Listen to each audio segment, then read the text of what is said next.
great second day of October 2023 on this 33rd year of our Lord. That's me and you. You know what I'm saying? Because that's all we are.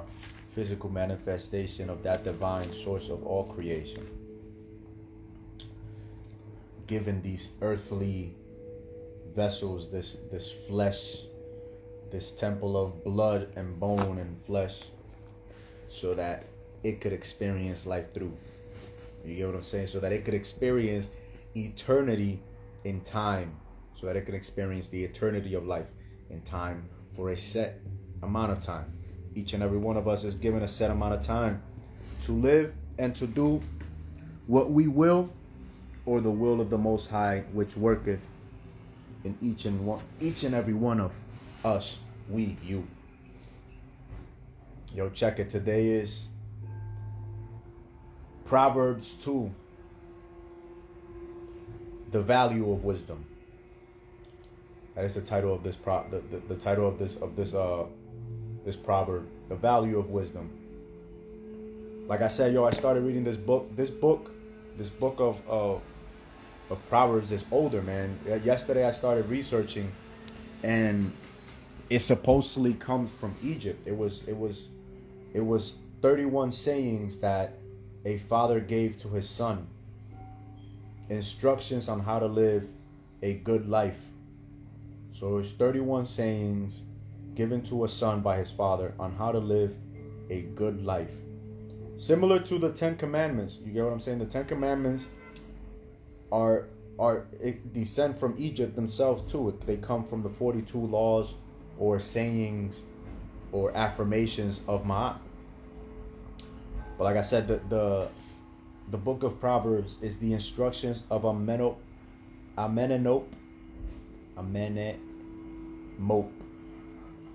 30 wise sayings for his son, Hor-em, Makar, teaching him how to live to receive the blessings from the Egyptian god of justice and truth, Ma'at. So in the Bible, they're called the Proverbs of King Solomon, the wisest man who ever lived, the wisest and richest.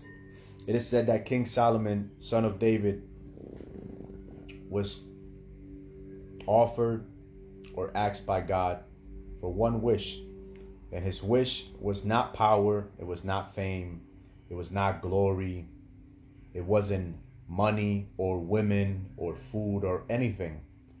He only asked, or he wished, for an understanding heart, so that he can wisely govern his people, the kingdom that he was given, he was being left in charge of after his father David passed. So today's proverb is Proverbs 2, the value of wisdom. My son, if you receive my words and treasure my commands within you, so that you incline your ear to wisdom and apply your heart to understanding. Yes, if you cry out for discernment and lift up your voice for understanding, if you seek her as silver and search for her as for hidden treasure, then you will understand the love of the Most High God and find the knowledge of God. For the Lord gives wisdom. From his mouth comes knowledge and understanding. He stores up sound wisdom for the upright. He is a shield to those who walk uprightly. He guards the path of justice and preserves the ways of his saints. Then you will understand righteousness and justice, equity, and every good path.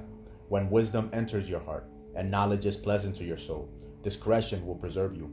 Understanding will keep you, to deliver you from the way of evil, from the man who speaks perverse things, from those who leave the path of uprightness to walk in the ways of darkness, who rejoice in doing evil and delight in the perversity of the wicked, whose ways are crooked and who are devious in their paths, to deliver you from the immoral woman, from the seductress who flatters with her words, who forsakes the companion of her youth and forgets the covenant of her God.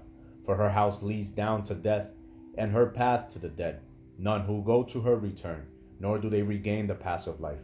So you may walk in the ways of goodness, and keep to the paths of righteousness. For the upright will dwell in the land, and the blameless will remain in it. But the wicked will be cut off from the earth, and the unfaithful will be uprooted from it. Yo, I like this chapter.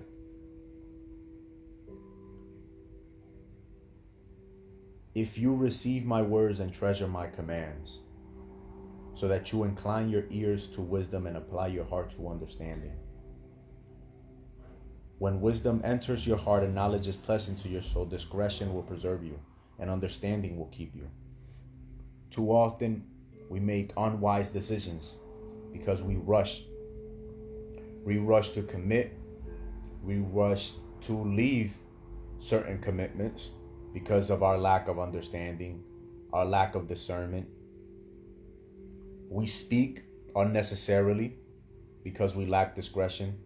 Sometimes we don't even speak enough because we lack the understanding to put the thoughts that we have in our mind into coherent sentences to articulate ourselves in a fashion that will produce the least amount of pushback from others, because they understand where we're coming from. They understand what we're saying because we're articulating ourselves properly. And also the most amount of receptiveness from the individuals when we communicate with them. Our message actually gets across. They actually understand it. They actually receive the message that you're trying to convey, because you are doing it with prudence. You are thinking before you speak. You are thinking before you act. Getting into a flow state and moving without thought. That's dope, when one can do that. But to get to that level, one must first remove whatever hindrances are in our life that are keeping us from moving through life in a fluid motion. Most of us, we are holding on, a lot of us in our society today, all the trauma from wars, all the trauma through bad food, all the trauma through, these pharmaceutical conglomerates and all this corruption and all the disarray that is in our society today has produced so much trauma that most people, they're making decisions out of fear. Their vision is clouded. Their mindset is all out of whack. The way that they speak about themselves and other, is below standard. They have no standard. They have no standard of communication. They have no standard of how to eat properly. They have no standard of what thoughts they allow to germinate and to fester in their own mind, to cloud their own judgment. You get what I'm saying? They lack focus and balance. A lot of people are busy being envious and hateful rather than admiring and loving, other people. Being ungrateful rather than appreciative. Blessing instead of cursing instead of blessing. Being a destructive presence in life rather than a gift and a miracle, looking for places to just happen, to bless other people and to be that gift to other individuals, because that's what we're born to do. We're not here for our selfish desires, to just fulfill our selfish desires. We don't have all the time in the world to do whatever the heck we want. We don't have all the time in the world for our selfish desires. We do have all the time in the world to do what is right, to do what is necessary, to do what is selfless and good for the good of others. And in doing so, more often than not, we do reap the fruits of those seeds that we sow, of those seeds well sown. We do reap the fruits. But if we don't sow any good seeds because we are too busy doing our selfish little will, our selfish, greedy, self-seeking, ungrateful little will, then we won't have any time to do the will of that which gave us the liberty of will to grow as great as we can, or to become nothing because we were too lazy and too stuck in our own mind, in our own feelings, and our own selfish, self-seeking, immediately gratifying desires, that we never took the time to work on those aspects of selves that could in turn produce for us a true desired outcome for our life, a lifestyle that we would look forward to waking up every day, to drive that car, to fly that plane, to go and sow the seeds in the garden, to teach the youth, you get what I'm saying, to travel with family, with loved ones, to have those lovely relationships with families and with friends, and also with our intimate our lovers. You know what I'm saying? Those that we can share a kiss, we can share a hug, we can share a belly rub, and feel that warm feeling of love that so many of us want to feel. But we can't do none of that shit if we're busy doing whatever the fuck we feel like doing, whatever the fuck we want. We don't have enough time in the world to do whatever we want.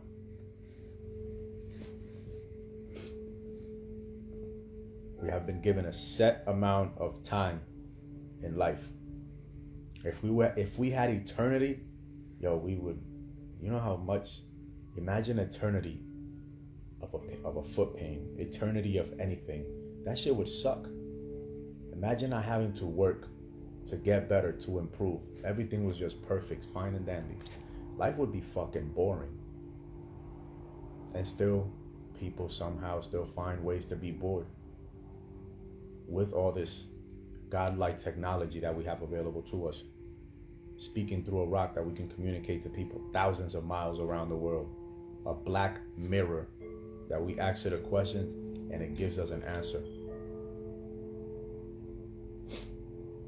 Like I said, I've been reading this book now for 3 years, you know, extracting all the wisdom from each of these proverbs. Just extracting the wisdom and doing my utmost to apply that to my life without falling prey to the religiosity that, you know, the human animal is so often in danger of falling prey to. You know what I'm saying? Because we are a species designed to worship, and so it is easy for us to worship the wrong things. We are designed to love, not to hate. You get what I'm saying? But this society has indoctrinated us into hating ourselves, and because we hate ourselves, we don't know how to love our others. We don't know how to love others in the right way. So in order for us to, you know, be able to do those things right, we must first get everything right within ourselves, within our heaven, within our kingdom.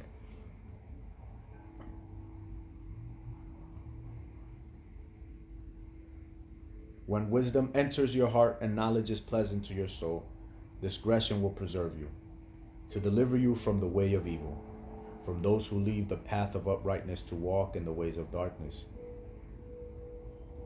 to deliver you from the immoral woman. Yo, a lot of us men wasting our meat out here, you know what I'm saying?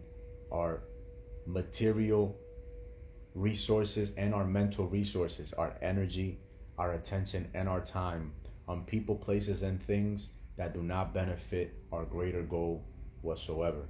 And the same thing is with our sisters. They are wasting their mental space, their energy, their purity, their youth on individuals because of how those individuals make them feel. And they are completely disregarding their gut instincts and their intuition, their animal intuition and their godly intuition, only relying on those simple, basic 5 sentences, that pentagon that enslaves this body to those 5 animal senses: sight, smell, taste, touch, and hearing.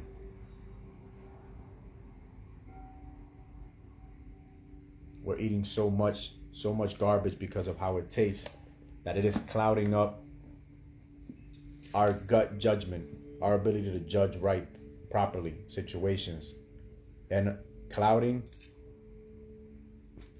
our communication with the Most High. The antennas being disrupted. But yo, other than that, seek ye wisdom. Seek understanding. If you find it hard to communicate with others, if you find yourself always being taken advantage by other individuals, study. Study information that is going to remedy the issues that are creating greater problems in your life. If you find that the waters in your body are not circulating properly, that certain things are happening in your body that are making you feel uncomfortable with yourself, pay attention to where, you know, you might have blocked up emotions, repressed feelings because of something that may have happened in the past that you haven't learned to appreciate it, so that you can extract the lesson from that scenario, so that the energies in your body remain in proper motion, so that all that water doesn't get stuck anywhere and begins to fester like a swamp with no exit. Create diseases and disorders in your body, as a man and as a woman. Some women, it might manifest as tumors in your body. Same thing for men. As we think, so we are. So fill your mind with positive information as often as possible. Other than that, this has been your guy, Sosa, aka Super Conscious Living. You have a great evening. All right.